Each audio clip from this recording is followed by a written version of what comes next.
டெல்லி ரயில் நிலையத்தில் கூட்ட நெரிசலில் சிக்கி 18 பேர் பலியான சம்பவத்தில் உச்சநீதிமன்றம் தாமாக முன்வந்து விசாரிக்க கோரி மனு தாக்கல் செய்துள்ளது. அந்த செய்தியை அண்மை செய்தியாக நாம் நேரலையில் பார்க்கிறோம். இதுகுறித்த கூடுதல் விவரங்களை எமது டெல்லி சிறப்பு செய்தியாளர் பால்முருகனிடம் கேட்கலாம். பால்முருகன், உச்சநீதிமன்றம் தாமாக முன்வந்து விசாரிக்க கோரி ஒரு மனு தாக்கலை செய்திருக்கிறது. கூடுதல் விவரம் என்ன? அதாவது நேற்று முன்தினம் நடைபெற்ற இந்த புதுடெல்லி ரயில் நிலைய விபத்து தொடர்பாக உச்சநீதிமன்றத்தில் வழக்கு தொடரப்பட்டிருக்கிறது. சூமோட்டோ வழக்கு தொடரப்பட்டிருக்கிறது. இந்த மனுவை அவசரமாக விசாரிக்க வேண்டும் என்று மனுதாரர் தரப்பிலான வழக்கறிஞர் இன்று முறையீடு செய்தார். நீதிபதி அபய் ஓகா அமர்வு முன்பாக ஆஜரான வழக்கறிஞர் இந்த விபத்து குறித்து எடுத்துரைத்து இந்த விபத்து தொடர்பாக உச்சநீதிமன்றம் தாமாக முன்வந்து வழக்கு பதிவு செய்து விசாரிக்க வேண்டும் என்று வலியுறுத்தினார். அப்போது நீதிபதிகள் இந்த விவகாரம் தொடர்பாக தலைமை நீதிபதி அமர்வு முன்பாக முறையிடும்படி தற்போது ஆலோசனை வழங்கி இருக்கிறார்கள்.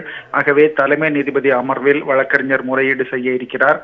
ஏற்கனவே நேற்று முன்தினம் நடைபெற்ற இந்த விபத்து என்பது ரயில்வே துறையினுடைய அஜாக்கிரதை காரணமாக ஏற்பட்டதாக பல்வேறு புகார்கள் எழுந்திருக்கின்றன.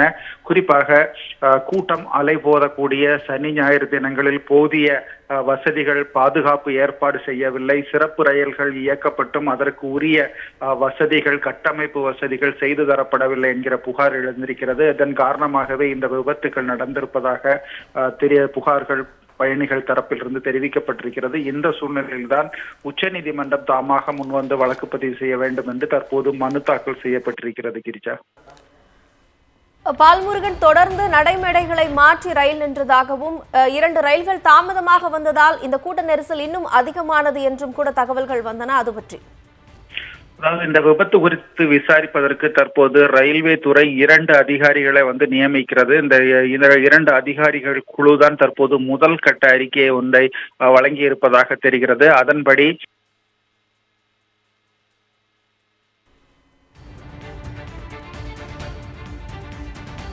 கூடுதல் விவரங்களை வழங்கியமைக்கு நன்றி பால்முருகன்.